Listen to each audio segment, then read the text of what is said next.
ఇక్కడ అరవింద్ గారు ఉన్నప్పుడు ఫస్ట్ ఏంటంటే నాది మొత్తం ఇక్కడ కట్ అయిపోయినట్టు ఉంటుంది సార్. అందుకని నేను మిమ్మల్ని చూడట్లేదు, అలాగే జాగ్రత్తగా మాట్లాడతా.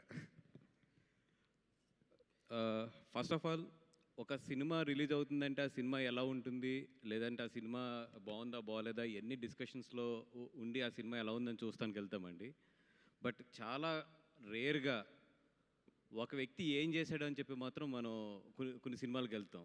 అట్లాగా ఒక రాజమౌళి గారి సినిమా అవ్వచ్చు, అంటే ఈయన ఏం చేశారు, అలాగే మన నాగేశ్వరన్ గారి సినిమా అవ్వచ్చు, వీళ్ళు ఏం చేశారని వెళ్తాం.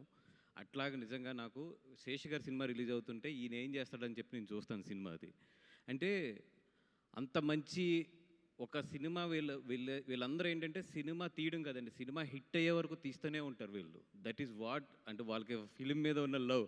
సార్ ఇది పొగడితే అంటే నిజంగా అది ఒక ప్యాషన్. అది ఒక సినిమా హిట్ అయ్యే వరకు మేము చేస్తూనే ఉంటాం అనేది ఒక ప్యాషన్. అది అంటే మనం ఒకటి లవ్ చేసినప్పుడు ఎప్పుడు వదలం, అది వాళ్ళు ఎప్పుడు బాగుండాలనే కోరుకుంటాం. అట్లాగే వాళ్ళు సినిమాని లవ్ చేస్తారు కాబట్టి ఎప్పుడు సినిమాలు బాగుండాలని చెప్పి కోరుకుంటారు. అట్లాంటి వాళ్ళు సినిమా రిలీజ్ అవుతుంటే 100% మనం 200 రూపీస్ 100 రూపీస్ ఇచ్చి చూస్తానికి వెనకాడకూడదు. ఎందుకంటే మనం ఇచ్చే 100-200 రూపీస్కి వాళ్ళు 500 రూపీస్ కష్టపడతారు వీళ్ళందరూ కూడా.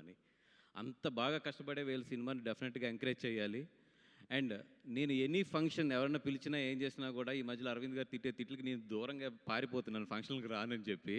కానీ ఫస్ట్ టైం నా లైఫ్లో నేను ఒక కాల్ చేసి ఈ సినిమాకి నేను ఎంతో కొంత కాంట్రిబ్యూట్ చేయాలండి, ఫంక్షన్ ఎప్పుడు ఉంది అని చెప్పి అడిగి వచ్చిన ఫంక్షన్ ఇది. నేను అంటే నాకు తెలిసి చాలా నా లైఫ్లో ఫస్ట్ టైం జరిగింది ఇదైతే. అంటే నేను 5 days ఏదో ఊరి నుంచి బయటికి వెళ్తున్నాను, మళ్ళీ వెళ్ళిపోతే అరే ఈ సినిమాకి నేనేం కాంట్రిబ్యూట్ చేయలేనని చెప్పి పొద్దున్న 7:30కి ఆయన లెగిస్తారో లేగరో కూడా తెలియదు శేష్ గారు. నాకు పట్టని గుర్తొచ్చి ఆయన కాల్ చేసి ఈ ఫంక్షన్కి వచ్చాను.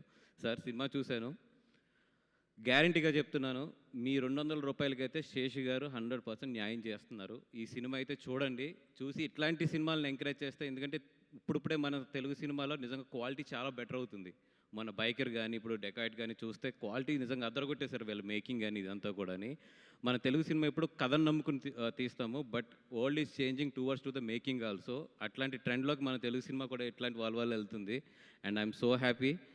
అండ్ మృణాల్ గారు, జనరల్గా మేము ఒక సినిమాకి ఎలిగెన్స్ తీసుకురావాలంటే ప్రొడ్యూసర్స్ చాలా కష్టపడతాము, బట్ మీరు ఫ్రేమ్లోకి వస్తే నా సినిమాకి ఎలిగెన్స్ వస్తుంది. అండ్ మీకు ఇచ్చే రెమ్యునేషన్కి మాకు డబుల్ అయితే వసూలు అవుతుంది. థ్యాంక్ యూ సో మచ్ అండి.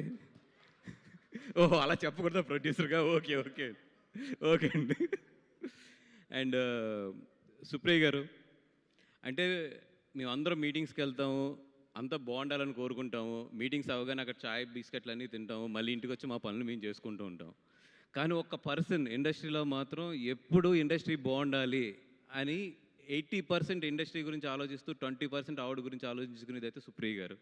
నేను చాలాసార్లు అడుగుతాను కూడా ఆవిడని, ఏమంటే మీకు ఏంటి ఈ ఈ ఫిలిం సొసైటీ మీద ఏంటి ఇంత లవ్, ఏంటి ఎందుకు మీరు గ్రూప్స్లో కానీ ఇట్లో కానీ అంత యాక్టివ్గా ఉంటారు, మీకు ఇదే ఎనర్జీ మీ సొంత విషయాల మీద పెడితే ఇంకా వెళ్తారు కదంటే, అందరూ మీలా ఆలోచిస్తే ఎలాగండి అంటారు ఆవిడ.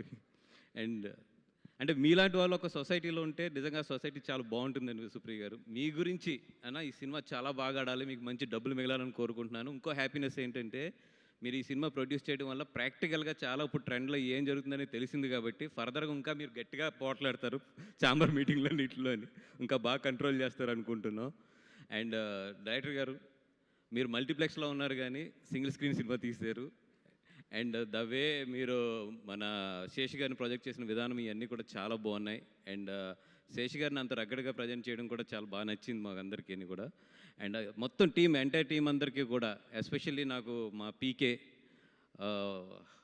కలర్ ఫోటో అప్పుడు అంటే చాలా చిన్న ఏజ్ తంది కలర్ ఫోటో చేసినప్పుడు, ఇంత చిన్న కుర్రాడు ఇంత మంచి వర్క్ చేశాడా అన్నాడు. ఈరోజు చూస్తుంటే తన వర్క్ నిజంగా I'm so happy PK for you. అంటే నీతో ఉన్న జర్నీకి కానీ అన్నిటికి అండ్ నాకు ప్రౌడ్గా ఉంది. నీ ఫస్ట్ సినిమా నా దగ్గర, నేను కూడా వన్ ఆఫ్ ది పార్ట్ అయ్యి నువ్వు ఇంత మంచి టెక్నీషియన్ అయ్యాన్ని. అట్లాగే మా RR bro, you killed it. Especially ఇందాక నందిని గారు చెప్పినట్టు ఆ చేంజ్ ఓవర్స్ అయితే మాత్రం అదరగొట్టేసావు. మీరందరూ కూడా ఫస్ట్ ఫిల్మ్లో మీ అందరికీ నేను కూడా ఒక పార్ట్ అవ్వడం ఐఎమ్ సో హ్యాపీ. అంత మంచి టెక్నీషియన్స్ అవుతున్నారు. అండ్ ఇక్కడికి వచ్చిన స్వప్న గారికి కానీ నాగభూషణ్ గారు కానీ అందరికీ ఈ సినిమా ఎంకరేజ్ చేసినందుకు థ్యాంక్ యూ సో మచ్ అండి. ఈ సినిమా అయితే మనం చెయ్యాలి, బికాజ్ ఆఫ్ సుప్రియ గారు మంచిదనం అండ్ శేష్ గారు మంచిదనానికి డెఫినెట్గా మనం అందరూ అయితే పార్ట్ అవ్వాలి. అలాగే ఈ సినిమాని చూస్తే అల్లు సినిమాస్లో చూడండి, ఎందుకంటే స్టేజ్ వదలకూడదు మా బ్రాండింగ్ ప్రమోట్ చేయడానికి. ఫ్లాట్ అంటే డాల్బీ విజన్ అదిరిపోయింది, ఫ్లాట్ స్క్రీన్ అదిరిపోయింది. ఆ ఎక్స్పీరియన్స్ మిస్ అవ్వకండి. Thank you so much sir. మన పని కూడా అయిపోయింది. Thank you so much Banivas గారు. Thank you very much.